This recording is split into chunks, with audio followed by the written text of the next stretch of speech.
Katapos mag-print at maglilinis na, i-release ko ito, ano? Ayan, luluwagan lang yan, ibabayan. Tapos, yan, para umangat siya. Yun, umangat na siya. Babalik natin yung mga ink. Kung may naiwan dito, pwedeng scoopin. Ayan. May naiwan siya, ganyan. Babalik natin doon. Ganun din dito. Ayan, una, scoopin natin. Cut kayo ng mga cardboard, ganito. Ayan. Scoopin lang na maayos. Okay. Tapos, ihanda yung mga trapo. Ayan. Unti-unting panipisin. Ayan. Yung unang pinangpunas natin, magiging madumi yan. Kaya, tatapusin natin yan. Tabi muna. Tapos, sundan.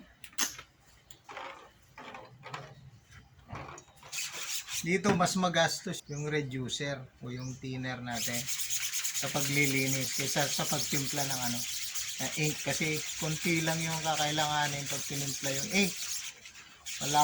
Palalabnawin lang pag malapot. Ayan.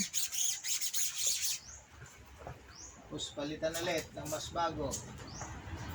Ganun lang po. Handa ng maraming tela, pipira-pirasuhin. Kasi pag iisa lang yung trapo natin, hirapan. Magkakalat yung ink niya doon. Ganyan po maglinis, no? Unti-untiin hanggang luminis na maayos. O ulit-ulitin.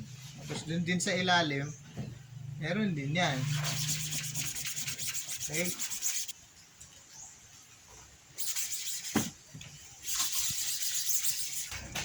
Ayos na, pwede nang alisin dito. O kahit alisin din dito, pwede pa rin. Kung may kasama kayong magliligpit, ano yan?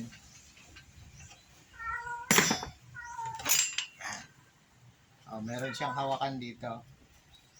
Aalisin nyo rin bago may impake. Ngayakukat dito.